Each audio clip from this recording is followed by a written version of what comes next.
এমন একটা রাত দাওয়ালা দুনিয়ার ওপর, এক নজরে দেখবো তোমায় কয়েকশো বছর। দেলে আর গান করিস না, যে গানের গলা দেখতে শুনতে একটুকু ভাল লাগছে না, আর গান গেছে। তুই 10টা বেজেছি, স্কুল যাবি না আজকে? চ স্কুলে চ। যে স্কুলের সিঁড়ি, মাস্টারের সিঁড়ি, পড়ানোর সিঁড়ি, স্কুলে যাওয়ার রুচিই হারা গেছে। হেডমাস্টার না থেকে স্কুলে যেতে আর ভালোই লাগে না। হচ্ছে যে পড়াশোনার হয় স্কুলে তেমন, ম্যাডামেরা খালি বসে থাকে আর শুয়ে থাকে। হলো স্টুডেন্টরা কী করে চিল্লাচাটি করে আরেক থামাই, কোনো কিছু তো খেয়াল করে দেখে না। স্কুলে যেতেই আর ভালো লাগে না, তাই বাড়িতে বসে থেকে গান করাই ভালো। তো গান না করে তো অন্য কিছুও করা যায় না বসে বসে। আচ্ছা বলতো, চালাক হওয়ার উপায় কি কি? এটা আবার কোনো ব্যাপার হলো বলা? এই যেমন ধর, কম কথা বেশি কাজ, বেশি বললে ভুল ধরা পড়ে, কিন্তু কাজ দিয়ে প্রমাণ করলে সবাই চুপচাপ রেসপেক্ট করবে, এটা একটা। আবার হচ্ছে হাসি ব্যবহার করা, মিষ্টি হাসি দিলে অনেকে নরম হয়ে যায়, তখন তুমি সহজেই নিজের কথাটা চালিয়ে নিতে পারবে, বুঝছো? তো তুই বলধিনি, দু একটা দেখি কেমন পারিস, আমাকে তো ধরলি। এটা আবার কোনো ব্যাপার হলো? আমি আবার পারবো না?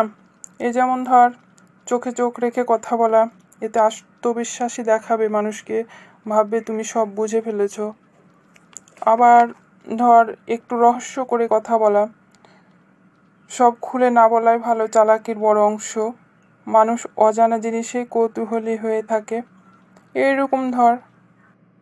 বাবা, তুইও তো ভালোই চালাকি করা জানিস, বুঝলাম আজকে।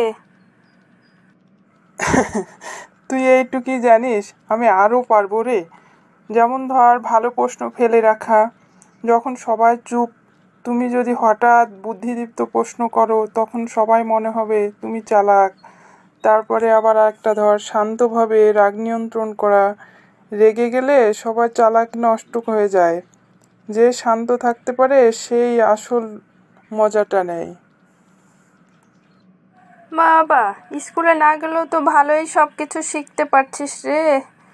শোন, আমি এবার আর একটা বলি, মজার মন্তব্য। যেখানে সবাই সিরিয়াস, তুমি যদি হালকা ফানি কথা বলো, সঙ্গে সঙ্গে তোমাকে আলাদা চালাক মনে হবে, বুঝছো? এটা কেন তুমি বললা না বলো তো?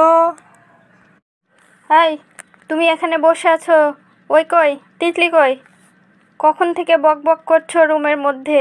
গান করছো, এই করছো, বক বক কানি মাথা ধরে গেল। পাশের রুমে তো আমি আছি নাকি? স্কুলে কেন যাচ্ছ না? সময় হয়ে যায়নি? যাও, স্কুলে যাও। তিতলি বাথরুমে গেছে, তো তুমি কেন আমাকে ধমকাচ্ছ শুধু শুধু? হ্যাঁ, তোমরা কি বলা কওয়া করছো আমি তো পাশের রুম থেকেই শুনতে পাচ্ছি, তাই না? হচ্ছে তোমাদের স্কুল ভালো না, টিচার ভালো না, সব কিছুতেই তোমাদের সমস্যা লেগে আছে, তাই বলছি যে স্কুলে যেতে হবে। আর তোমরা টিচারের নামে যে এরকম করে বদনাম করছো, টিচার যেই হোক একদিন হলেও তোমাদেরকে শিক্ষা দিয়েছে, এভাবে তো কথা বলা যাবে না। মা বাবার পরেই হচ্ছে টিচারের স্থান, এটা তো মাথায় রাখতে হবে নাকি? এই যে আমরা এখন তোমাকে স্কুলে পাঠিয়ে দিচ্ছি, আমরা তো আর দায়িত্ব নিচ্ছি না, তোমার টিচারেরাই তোমাদেরকে দেখে রাখে। এত জ্ঞান করো, বড় হও, বুদ্ধি হও, চাকরি করো, পুরো লাইফটা ওই স্কুল থেকেই শিক্ষা নেওয়া হয়। তাহলে টিচারের নামে তো বদনাম করা যাবে না, বুঝছো? আরে আম্মু, টিচারের নামে দুর্নাম করলাম আর কই? এই যে হেডমাস্টার না থাকার জন্য ম্যাডামরা দেখাশোনা ভালো মতো করে না, সে কথাটাই তো বললাম।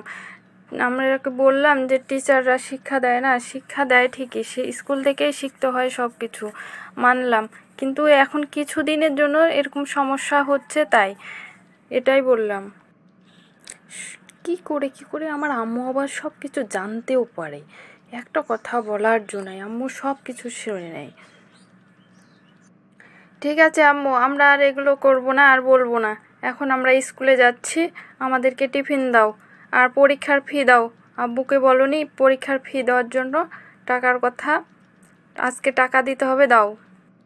শোনো, টাকা দিব ঠিকই, হচ্ছে স্কুলে যে পড়ালেখা করবে ভালো করে, ভালো রেজাল্ট করতে হবে, বুঝছো? শোনো আম্মু, ভালো রেজাল্টের থেকেও ভালো মানুষ হতে হবে, এটা হচ্ছে সবার আগে। এইটুকু আবার মাথায় রাখতে হবে, বুঝছো? খালি ভালো রেজাল্ট করলে হবে না, রেজাল্ট কোনো তেমন কাজে আসবে না, কিন্তু নিজের আত্মবিশ্বাস সব কিছুর উপরে হচ্ছে ভালো মানুষ হওয়া। এখনকার মায়েদের একটাই চাওয়া, ভালো রেজাল্ট। নিজের স্বপ্ন পূরণ করতে না পেরে সন্তানের উপর চাপিয়ে দেয় সেই স্বপ্নের ভার। এখনকার মায়েদের এ একটাই কাজ।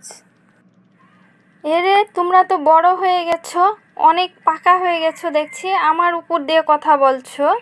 হচ্ছে কি, তোমরা স্কুলের থেকেও তো টিচারদের থেকেও দেখছি বেশি পাকা হয়ে গেছো, অনেক বুদ্ধি হয়ে গেছে তোমাদের, না? শোনো মা, শুধু তুমি আমার মা তাই এই কথা বলছি না, প্রত্যেকটা ঘরে ঘরেই মায়েদের এখন এই অবস্থা, সন্তানের কাঁধে তাদের স্বপ্নটা দিয়ে দেওয়া, এটাই সবার। কোনো মাই বলে না যে হচ্ছে ভালো মানুষ হতে হবে, ভালো রেজাল্ট করতে হবে, ওই একটাই কথা, কিন্তু ভালো মানুষ হতে হবে, ভালো মানুষ হতে হবে এই কথাটা কেউ বলে না। এখন সব কথার এক কথা, টিফিন দাও, আমরা স্কুলে যাচ্ছি। তিতলিকে বলো বের হয়ে আসতে, আমি বের হয়ে যাচ্ছি। আল্লাহ হাফেজ।